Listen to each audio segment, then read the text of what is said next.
Godavari electrical workers trade union సమావేశం president బొజ్జ రామకృష్ణ ఆధ్వర్యంలో జరిగింది. Godavari electrical workers trade union ఆధ్వర్యంలో ప్రెసిడెంట్ బొజ్జ రామకృష్ణ ఆధ్వర్యంలో సమావేశం జరిగింది. ఈ సమావేశంలో బొజ్జ రామకృష్ణ మాట్లాడారు. గత సంవత్సరం ఫిబ్రవరి నెలలో నగరపాలక సంస్థ వారు నిర్వహించినటువంటి మెప్మా లోన్లు నిర్వహిస్తామని చెప్పి సుమారు 100 గ్రూపులకు ప్రతి యూనియన్ అప్డేట్ చేయడం జరిగిందన్నారు. 6 నెలల్లో బ్యాంకు లోన్లు ఇస్తామని భరోసా ఇచ్చి ఈ రోజున 11 నెలలైనా ఇంతవరకు కూడా నగరపాలక సంస్థ అధికారులను అనేక సార్లు విన్నపాలు చేసినా పట్టించుకోలేదన్నారు. ఇటీవల యూనియన్ ఆధ్వర్యంలో జరిగినటువంటి కార్తీక వన సమారాధనకు ఎలక్ట్రికల్ సోదరుల కుటుంబ సభ్యులందరికీ ప్రత్యేక అభినందనలు తెలిపారు. ఈ కార్యక్రమంలో భాగంగా నూతన కమిటీ మెంబర్ నీలాద్రి సురేష్ కుమార్ని కమిటీ ఏకగ్రీవంగా కమిటీ మెంబర్గా ఎన్నుకున్నారు. యూనియన్ గౌరవ అధ్యక్షులు MVGV Prasad, secretary Srinivas Bujji, vice president Veerabhalli Gangacharyulu, standing committee chairman Amudalapalli Kameswararao తదితరులు పాల్గొన్నారు. అయ్యా, ప్రధానమంత్రి మగవాడే, ఒక సీఎం చంద్రబాబు నాయుడు గారు మగవాడే, ఒక ఎంపీ గారు మగవాడే, ఒక ఎమ్మెల్యే గారు మగవాడే, ఒక బ్యాంక్ అధికారి మగవాడే. ఏమి సార్ ఈ చిత్రం? ఒక మెప్మా లోన్ ఇవ్వడానికి భవన నిర్మాణ కార్మికులు మీకు ఏమి అడ్డొచ్చినాయి అని నేను సందర్భంగా మనం చేస్తున్నా. గ్రూపుల కింద చేస్తున్నామే, ఒక యూనియన్ అండర్టేకింగ్ చేస్తున్నామే, ఇప్పటివరకు ఎందుకు ఇవ్వకపోవాలి?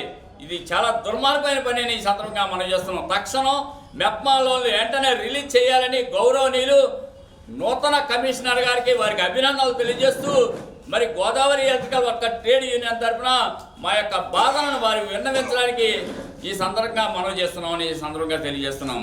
అలాగే మరి ఈ రోజున ఈఎస్ఐ సంబంధించి యూనియన్స్ కూడా చాలా చక్కగా ఆర్గనైజేషన్ చేస్తూ, మరి ఒక నెల కిందట నేను సూపరింటెండెంట్ గారికి కంప్లైంట్ ఇచ్చా. అయ్యా, ఈఎస్ఐలో మందులు లేవు, షుగర్కి లేదు, బీపీకి లేదు, మరొకటి లేదు, ఇంకా దేనికంటే మేము చీటీ అట్టుకెళ్ళి మీకు చూపించడానికా? ఒకసారి దీనిపై దృష్టి పెట్టవలసిందిగా కార్మిక శాఖ మంత్రి వర్యులు వాసంశెట్టి సుభాష్ గారిని నేను ప్రత్యేకంగా మేము మాట్లాడుతున్నాం. ఎందువల్లంటే అయ్యా, కార్మిక శాఖ మంత్రివర్యులు ఈ యొక్క భవన నిర్మాణ కార్మికుల బాధలని దృష్టిలో పెట్టుకొని ఇమీడియట్లీ యాక్షన్ చేయమని మీ సందర్భంగా మనం చేస్తున్నాం.